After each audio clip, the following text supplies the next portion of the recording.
My name is Julia Bennett. I'm 44 years old. At 8:23 on a Friday night, inside the restaurant I quietly co-owned, my brother snapped his fingers at my head server and said, "Hey, we're with Julia, so don't charge us like regular people." The dining room went still in the particular way restaurants go still when a guest has crossed from rude into memorable, not silent, never silent. Forks still touched plates. Glasses still chimed. Low music still moved through the speakers. The kitchen printer still chattered behind the swinging doors. But the air around our table tightened. My server, Elena, stood beside my brother's chair with her order pad in one hand, her face calm, her shoulders squared, and the kind of professional patience that is often mistaken for permission. My family had been in the restaurant for 47 minutes. That was all it took. 47 minutes to insult the host. 47 minutes to complain about the prices. 47 minutes to ask whether the bread was free. 47 minutes to tell me I was acting rich because I ordered a bottle of wine from the middle of the list instead of the cheapest glass. 47 minutes to remind me, in front of my own staff, that I had once waited tables, washed dishes, worked catering shifts, packed takeout bags, and smelled like fryer oil after double shifts during my 20s. As if work left a stain. As if food service were something to escape rather than something to respect.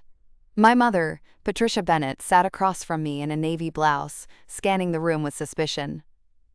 "I still don't understand why you picked this place," she said. "It's a little much for family dinner." My sister Melissa lifted her cocktail and smiled. "She wants us to see she's fancy now." My brother Craig laughed. "Yeah, stop acting rich, Jules. You work with restaurants, you don't own one." I looked at him. He smirked because he thought he had landed something. He had no idea. For 3 years, I had been the silent co-owner of Ash Laurel, a modern American restaurant in downtown Charlotte, known for wood-fired dishes, seasonal vegetables, good wine, and staff, who were treated like professionals because I had once been one of them. Silent because my business partner Marcus Bell was the public face. Silent because I preferred operations, payroll, vendor relationships, training systems, margins, reservations data, staff benefits, and the kind of behind-the-scenes work that keeps a restaurant alive after the opening week flowers die. Silent because my family had mocked my work for so long that I decided they did not deserve front-row seats to my success until I was ready to watch how they behaved without knowing. That night was supposed to be a test. Not for the staff, for my family. I had invited them to dinner after my mother complained that I never included them in my life anymore. She said I was distant. Melissa said I thought I was better than everyone. Craig said I was probably embarrassed by us because I had restaurant friends now.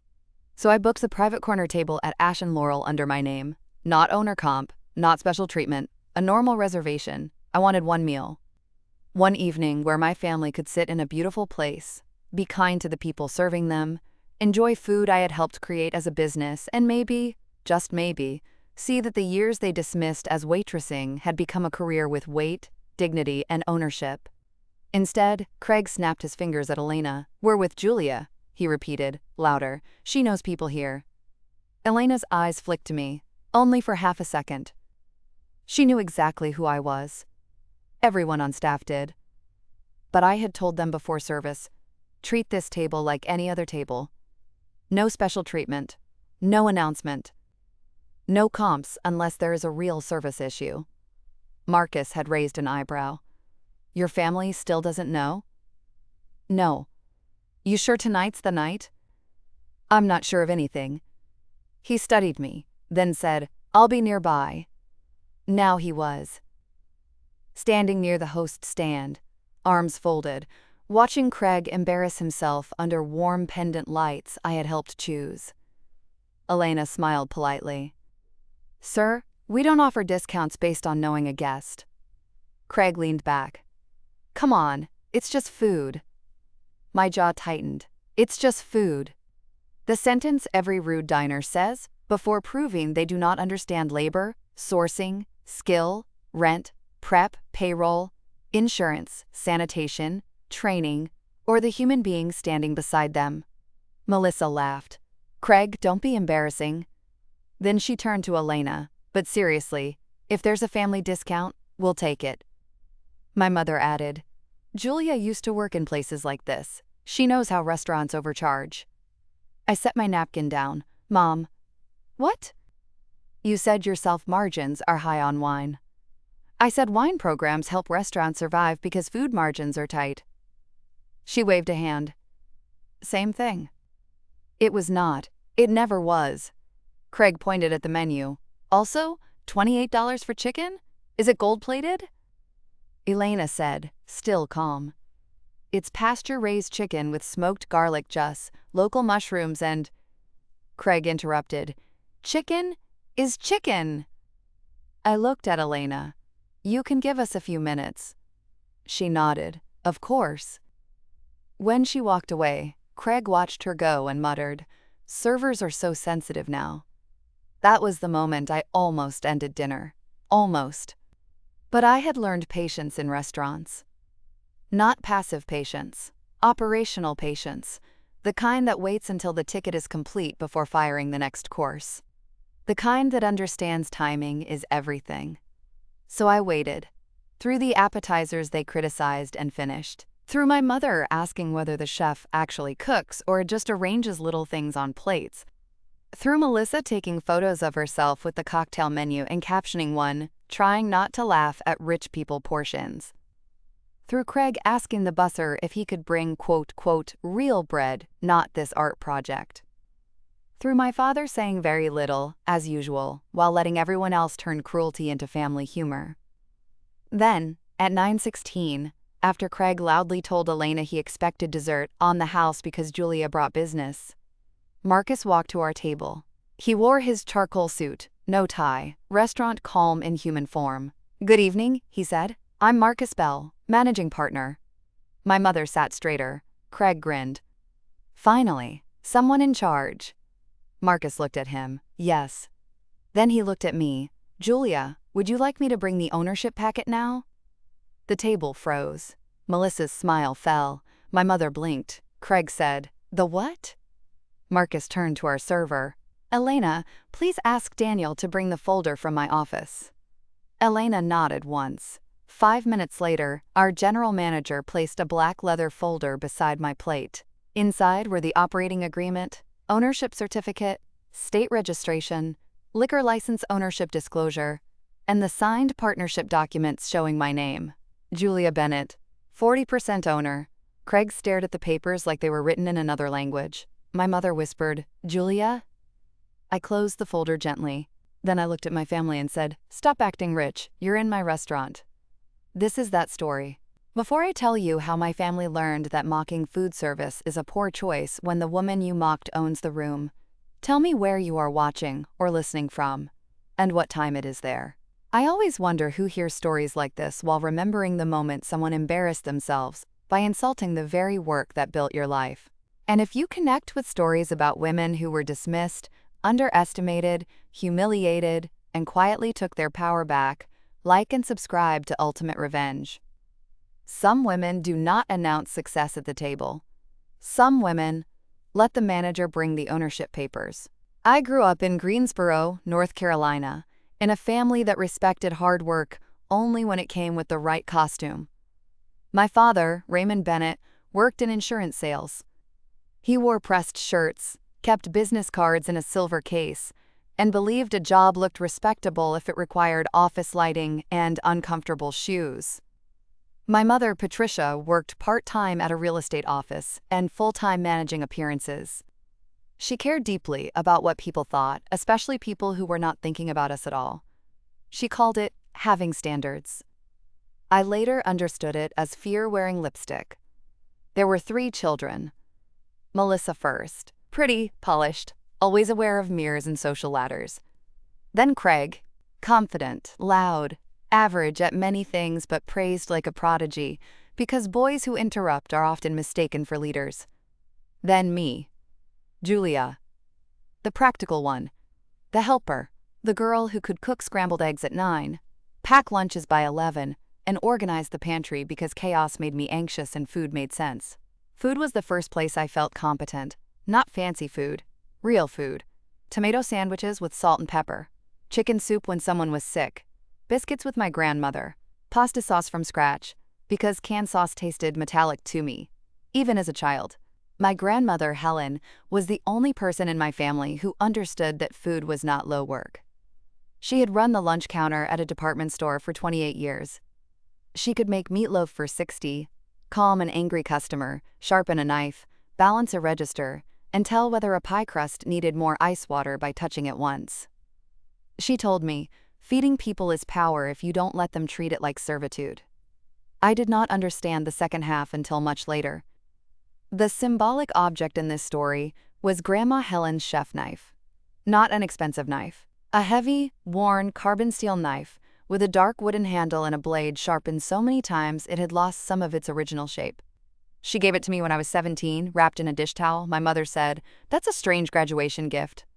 Grandma said, "Only to people who don't know tools." I took the knife to every apartment I ever rented. I used it through college, through restaurant shifts, through catering gigs, through heartbreaks, through the first prep session at Ash Laurel. That knife was the closest thing I had to a family blessing. My parents wanted me to go into something stable. Dental hygiene, real estate administration, maybe accounting. Melissa went into pharmaceutical sales and became the family example of success. Company car, good shoes, expense account, hotel points. Craig tried college, left, tried car sales, left, tried insurance with dad, left, then somehow became a motivational podcast listener with a job in commercial flooring and a lot of opinions about entrepreneurship. I started working in restaurants at 19. At first, it was practical. I needed money during community college. A diner near campus needed weekend servers. I learned quickly that restaurant work was not easy money. It was memory, movement, patience, math, reading people, carrying weight, smiling while insulted, cleaning things no one wanted to touch, and knowing that if one person failed, everyone felt it. I loved it. Not every part. No one loves ranch dressing spilled into an apron pocket. But I loved the rhythm, the team, the urgency, the way a dining room could feel like a machine and a theater at the same time. My family hated it. Not openly at first. They called it temporary. "When are you going to get a real job?" Craig asked at Sunday dinner.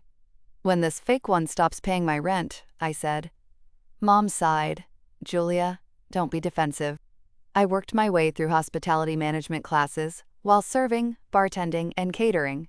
I learned wine, inventory, scheduling, food costs, sanitation, vendor negotiation, payroll, and the unforgiving math of restaurants. My parents heard waitress. At 25, I became assistant manager at a busy bistro. Mom said, "So you still work nights?" At 28, I became general manager of a farm-to-table restaurant. Dad said, "That's good for now." At 32, I helped open a new concept as operations lead. Melissa said, "You must get tired of dealing with rude people." I looked at her. Yes. She did not understand. Craig loved making jokes. "If I come in, do I get free fries? Can you hook me up?"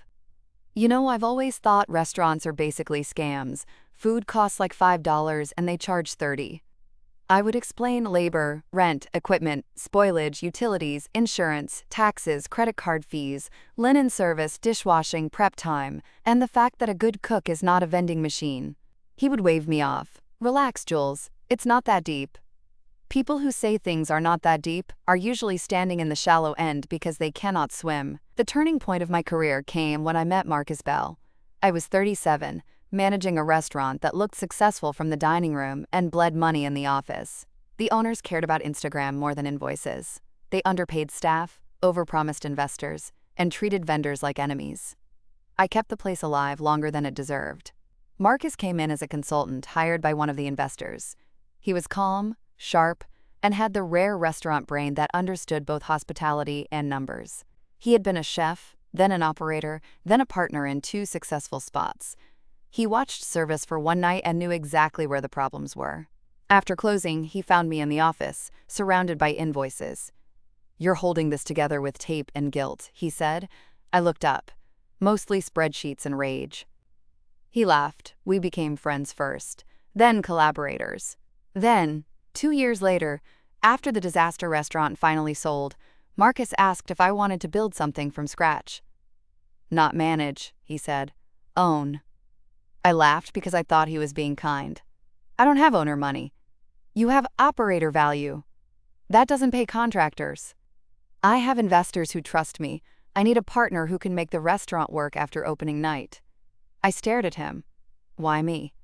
He leaned back. Because you respect dishwashers, understand food cost, read contracts, remember regulars, and don't panic when the printer jams during a rush.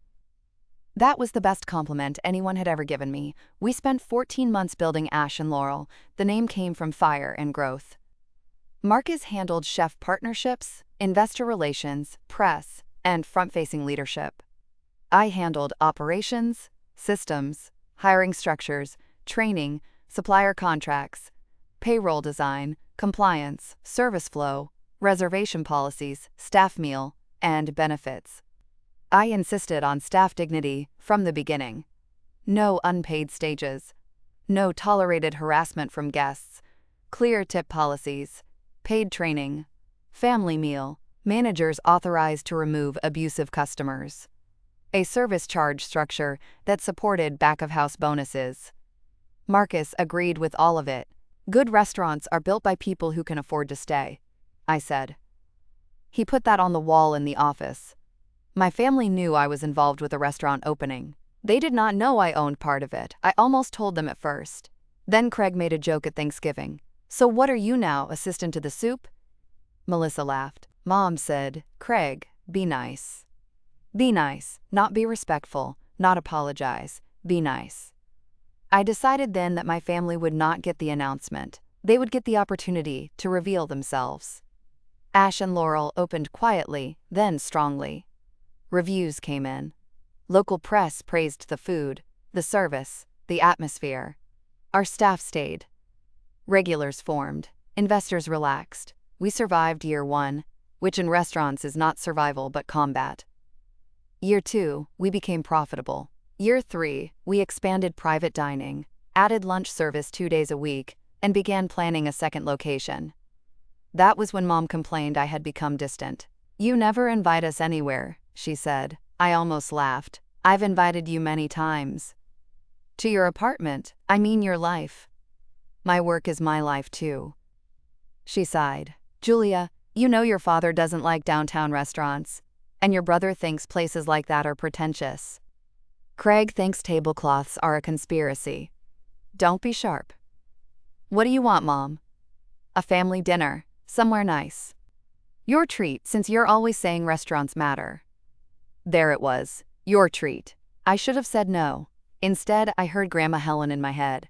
Feeding people is power if you don't let them treat it like servitude. I invited them to Ash and Laurel. Friday night, 7:30, table 12, the corner banquet near the wine wall. Marcus asked if I wanted to tell staff. I'll tell them who they are, I said, but not to treat them differently. He frowned. Are they difficult? Yes. How difficult?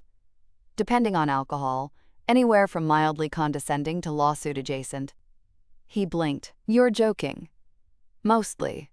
He said, I'll be in the building. Thank you. Elena volunteered to take the table when she saw the reservation notes.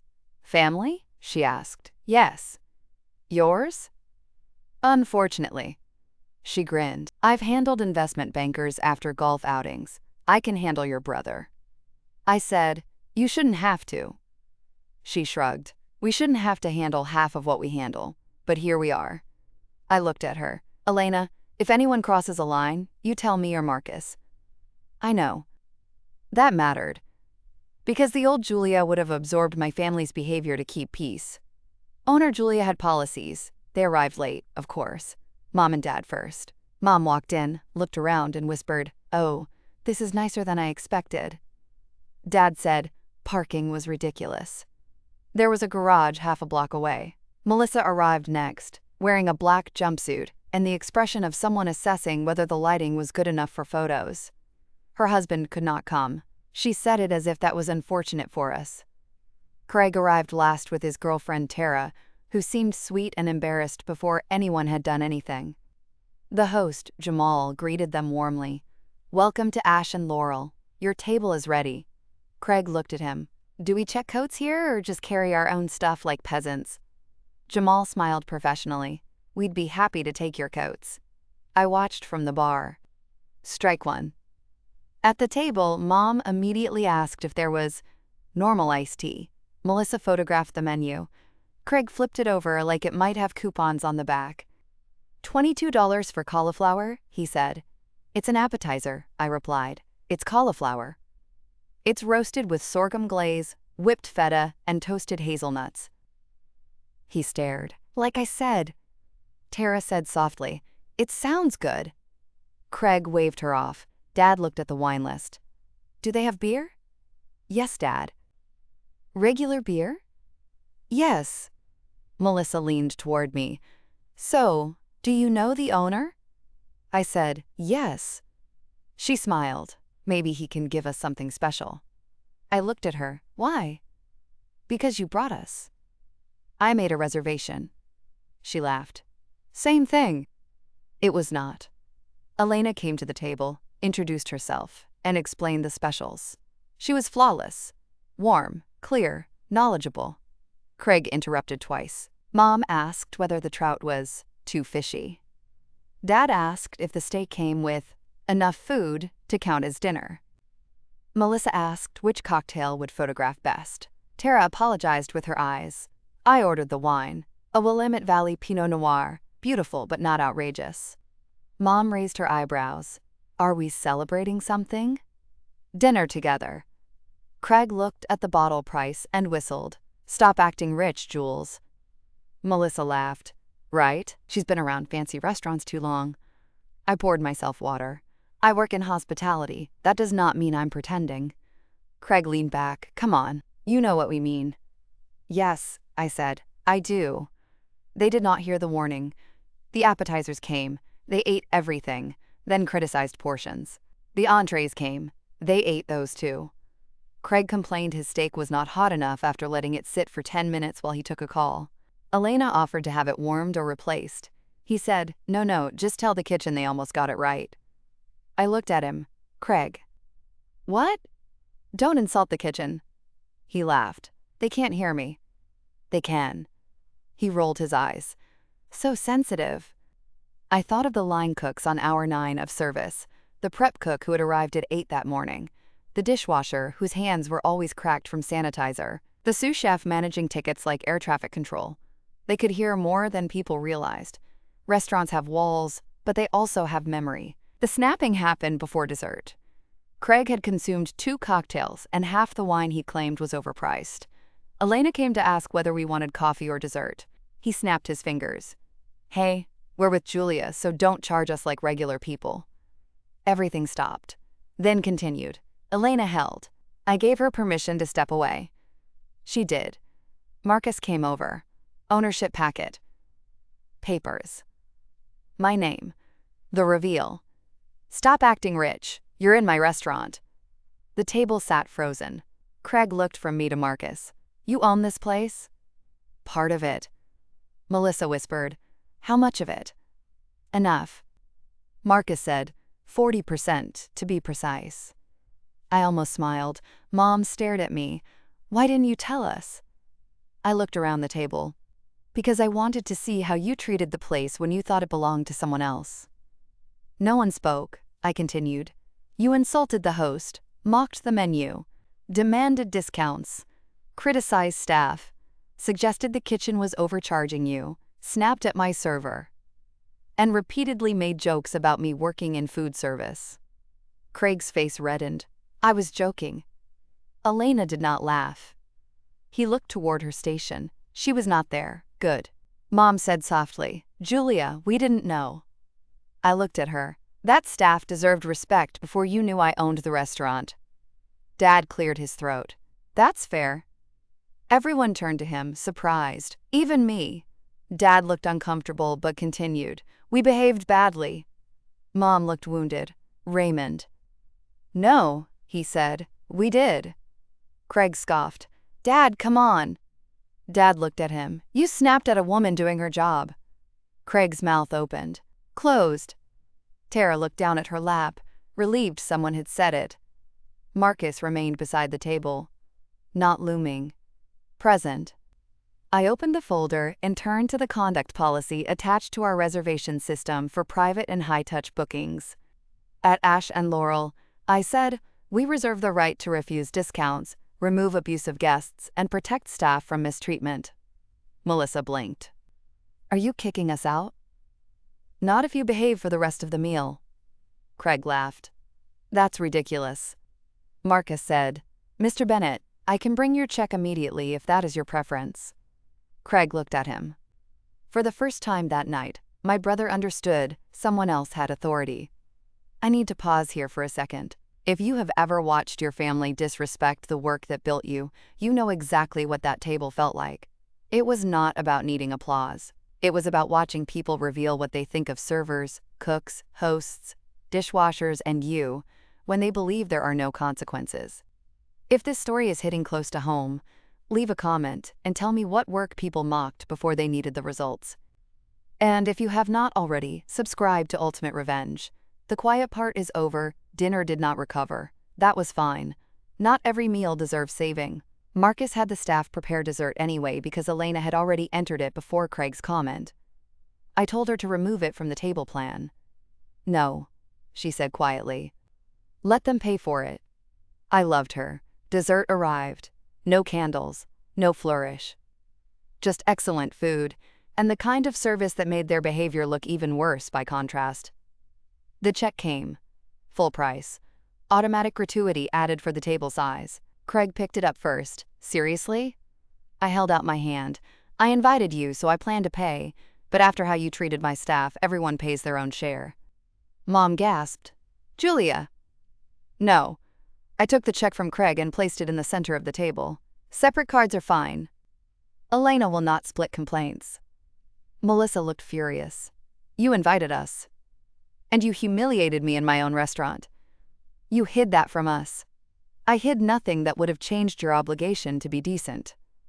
Dad reached for his wallet. "I'll pay for your mother and me." Mom looked like she might cry, not from shame, from the terrible realization that appearances had turned against her. Craig muttered, "This is a power trip." Tara spoke for the first time all night. "No, Craig, it's a consequence." Everyone stared at her. She flushed but kept going. "You were rude, all night. To everyone." Craig looked betrayed. "Tara." "No, I work retail. Men like you make every shift worse." That was the cleanest thing said at the table. I looked at her with gratitude. Craig threw his card down. Melissa paid her share with tight lips. Dad paid for himself and Mom. I paid for Tara. She tried to refuse. I said, "You earned hazard pay." She smiled sadly. After the check was settled, I stood. "Thank you for coming." Mom said, "Julia, can we talk?" "Not tonight. Please." "No." I turned to Marcus. "Can you walk me to the office?" "Of course." I left my family at the table, not abandoned, completed. In the office, I sat in the chair behind my desk and finally let my hand shake. Marcus closed the door. "Well," he said.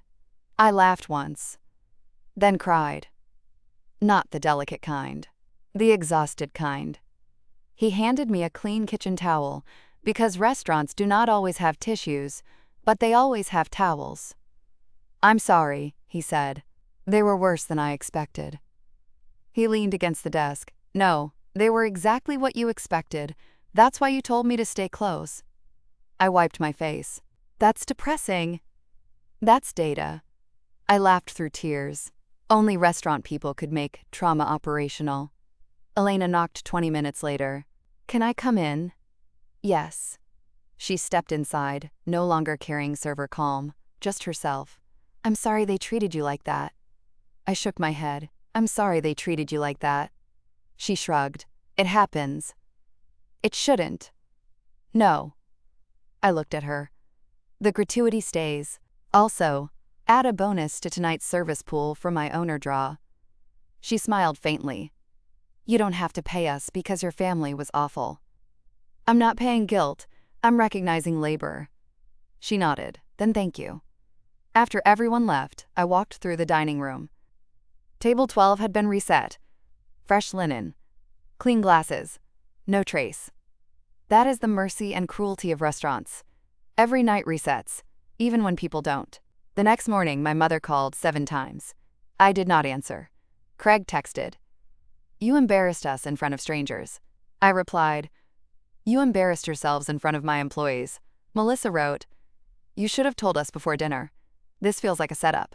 I replied, It was an opportunity. You chose the outcome. Dad left a voicemail. Julia, I'm sorry, you were right. Call me when you're ready. That surprised me. I waited 3 days, not to punish him, to let my own nervous system stop hearing Craig snap his fingers. When I finally called Dad, he answered softly, Hi, Jules. Hi. I've been thinking about Friday. So have I. I didn't stand up fast enough. No. I should have corrected Craig immediately. Yes. I should have corrected your mother, and Melissa too. Yes. He sighed. I think I let everyone talk down about your work because I didn't understand it. I closed my eyes. That is not an excuse. I know. It's an admission. Good, he continued. I was proud of Melissa because I understood sales. I was proud of Craig even when he was mostly noise, because I understood wanting sons to look successful. But with you, I kept waiting for your work to turn into something I recognized. I said nothing, and while I waited, I missed that it already had. That reached me, late, still. Thank you. I'm proud of you.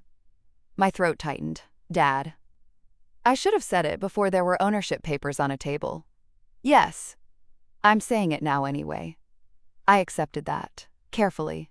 Mom took longer. She sent a text. I'm hurt that you let us look foolish. I stared at it, then replied, I'm hurt that looking foolish bothered you more than being cruel. No response.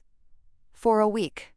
Then she came to the restaurant at 3 in the afternoon, between lunch prep and dinner setup, when the dining room was quiet and sunlight fell across empty tables. Jamal called my office. Your mother is here. I considered hiding. Then I remembered I owned the place. I walked out. Mom stood near the host stand, holding her purse with both hands. She looked smaller in daylight, less polished without an audience. Can we talk? She asked. In my office. She looked around. This really is yours. Partly. It's beautiful. Thank you. In my office, she sat carefully. I owe you an apology, she said. I waited. She twisted her wedding ring. I have been embarrassed by your work for years. Direct, unexpected, painful. Why? She looked down. Because I thought restaurant work meant struggle, instability, late nights, people judging. I wanted you safe. No, I said gently. You wanted me respectable. She flinched, then nodded. Yes. I appreciated the honesty, she continued.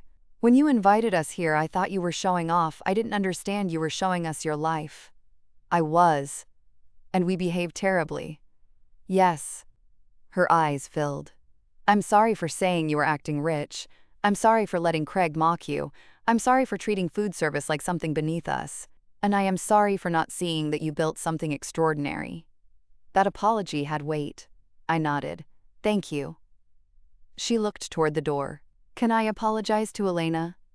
Yes, but not performatively. Mom almost smiled. I deserve that.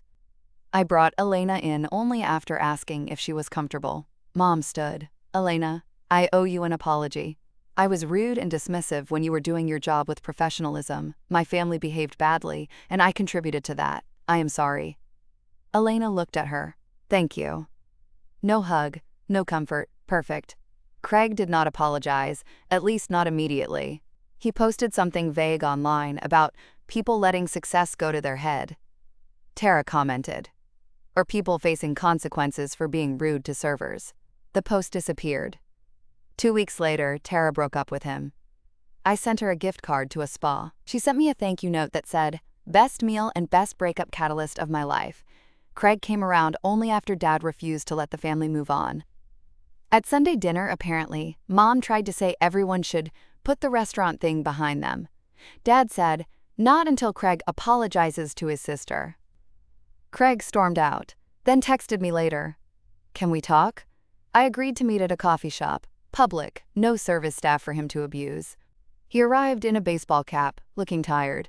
I was a jerk, he said. I said yes. He frowned. You don't have to agree that fast? You came for honesty. He rubbed his face. Okay, I was a jerk. I didn't know you owned the place. That is not why you were a jerk. He looked at me. I continued. You were rude to Elena before you knew. You were rude about the kitchen before you knew. You were rude about my work before you knew. The ownership reveal did not make your behavior wrong. It made it visible to you. He sat back. For once, he listened. Then he said, I think I liked thinking your job wasn't serious. Why? Because mine isn't going great. There it was, small, ugly, human. I waited. He continued, you always seemed like you were still doing the same thing from when we were kids, serving people, helping, making stuff work. I didn't want to think that you had turned that into something bigger than anything I've done. That was the first honest thing Craig had said to me in years. So you made it smaller. Yeah. And you snapped at my server. He winced. I'm sorry for that. I'm sorry for the discount thing. I'm sorry for saying stop acting rich. I'm sorry for treating your work like a punchline. I nodded. Thank you. Can I apologize to the server? I can ask if she wants that. You are not entitled to her time. He nodded. Fair. Elena declined. I respected that. Craig wrote her a note instead. I read it first, with his permission, to make sure it was not self-serving. It was decent. Elena read it, shrugged, and said, growth is good. So is distance. Smart woman. Melissa apologized last, and worst, she sent a candle, no note. I texted, is this an apology or inventory reduction? She called immediately. That was rude. Yes. I was trying. No, you were avoiding words. She sighed dramatically. I'm sorry. For what specifically? She hated that question. Everyone who owes specifics hates it. Finally, she said, I'm sorry for mocking the restaurant and making jokes about portions and acting like you were showing off. I'm sorry I asked for discounts. I'm sorry I treated your success like an accusation against me. That last line surprised me. Was it? No, she said quietly, but I felt that way. Why? Because I've been telling everyone I'm doing better than I am. I softened a little. Pharmaceutical sales had been rough for her. Her company had restructured twice. The car was gone. The expense account smaller. The polished life was less stable than advertised. That doesn't excuse it, I said. I know. Thank you for apologizing. You're welcome. And the candle? It smells like fig. I hate fig. I know. I panicked. For the first time, we laughed. Not enough to repair everything. Enough to open a window. The restaurant kept thriving. That mattered more than family drama. Ash and Laurel was not built for their approval. It was built for guests who respected the room, staff who deserved stability, farmers who delivered beautiful produce, line cooks who took pride in the plate, dishwashers who kept the whole machine alive, hosts who handled first impressions, bartenders who remembered regulars, and owners who knew the dining room was never just about food. Months after the family dinner, we held our staff appreciation night. Closed to the public, long tables pushed together, family meal elevated into a feast. The kitchen cooked what they wanted. Servers sat first. Dishwashers got applause that made one of them blush. Marcus gave a speech. I gave a shorter one, because I hate speeches and everyone knows it. I told them, this place works because you do, not because of investors, not because of reviews, not because of any one owner. Because of the people who show up and make hospitality happen, without losing themselves inside it. Elena raised her glass. To no discounts for rude relatives. Everyone cheered. I laughed harder than anyone.